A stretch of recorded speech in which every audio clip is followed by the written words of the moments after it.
Olá novamente, e hoje então nós vamos falar um pouquinho, dando continuidade ao último assunto, né, que nós falamos sobre os estados de Jesus, e hoje nós vamos falar sobre os ofícios de Cristo. Nós vemos que Cristo ele tem três funções: profeta, sacerdote e rei. Millard Erickson ele denomina essas três funções como reveladora, reconciliadora e de governo, né? Esses três ofícios, profeta, rei e sacerdote. Então o profeta recebia de Deus as mensagens, né, com autoridade. O sacerdote ele intermediava, né, as pessoas, a relação das pessoas com Deus.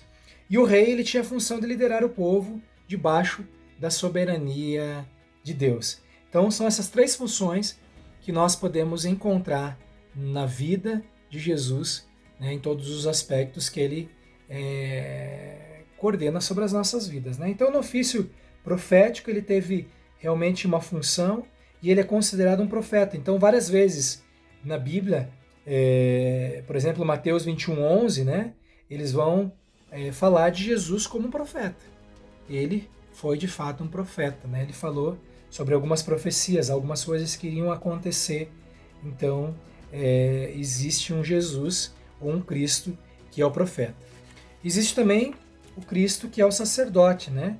O sacerdote que era uma pessoa divinamente escolhida e consagrada, né, para que representasse os homens diante de Deus, né? Ele oferecia dádivas, sacrifícios, e aí nós sabemos que Jesus é o próprio sacrifício, ele é o sacerdote e o sacrifício. O texto de Hebreus, no capítulo 7, 26, diz assim: Santo, inculpável, puro, separado dos pecadores, exaltado acima dos céus.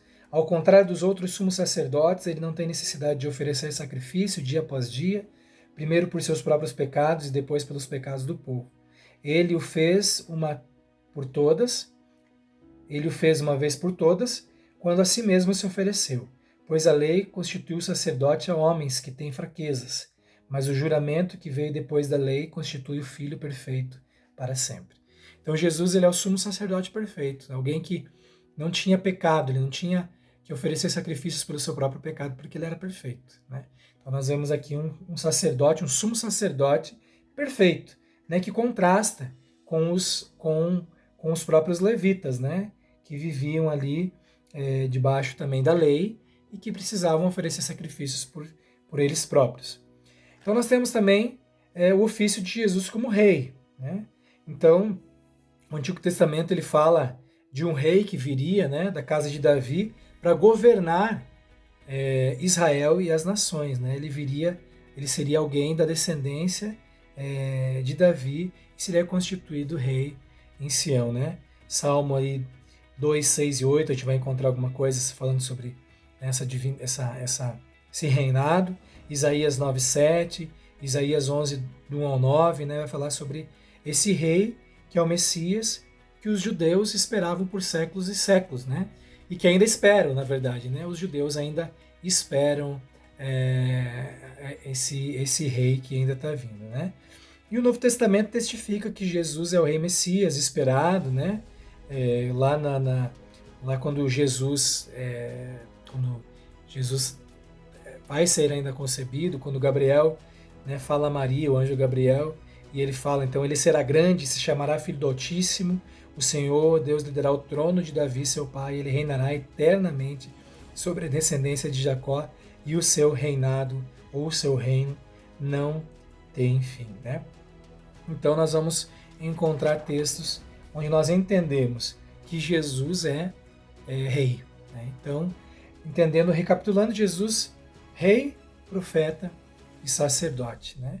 As três funções, que eram funções muito especiais no Antigo Testamento, funções que eram de extrema importância para o povo de Israel, que era ali então o profeta que trazia as mensagens, né, que falava com o povo. Nós temos alguns exemplos, Jeremias, Isaías, né, o próprio Moisés, profetas que falaram, né, daquilo que Deus tinha para o seu povo, daquilo que Deus iria fazer, daquilo que Deus queria que seu povo fizesse, que seu povo se arrependesse. Então, o profeta era aquele que trazia a mensagem da parte de Deus. Temos o sacerdote, ou o sumo sacerdote, que era aquele que intermediava a Deus, né? Intermediava o homem e Deus e nos sacrifícios, na vida religiosa, e rei, que era a função daquele que governava, né? Nós temos o exemplo aí, alguns que foram maus reis, né? Como Saul, né? Depois nós temos aí Davi, que foi um excelente rei, Salomão, que também foi um bom rei,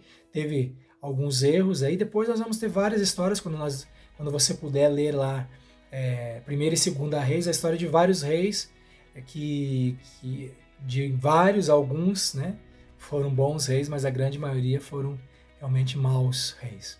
Então, fica aqui nessa aula Jesus, ou os ofícios de Jesus, né, que tem todo um processo e toda uma importância na nossa redenção, na nossa salvação, porque hoje ele se constitui, então, rei, profeta e sacerdote sobre a nossa vida, e com essas funções ele consegue trazer também todo aquele aspecto veterotestamentário para nós hoje, né? Então, rei, profeta e sacerdote.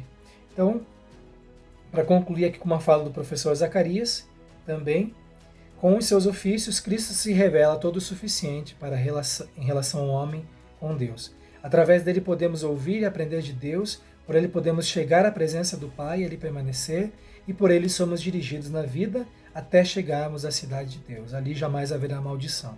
Nela estará o trono de Deus e do Cordeiro, seus servos o servirão e verão a sua face. Apocalipse 22, 3 e 4. Que Deus abençoe tua vida. Qualquer dúvida, escreva, anote, e nós vamos aí na aula presencial online poder então falar um pouquinho mais sobre esses temas. Que Deus abençoe tua vida.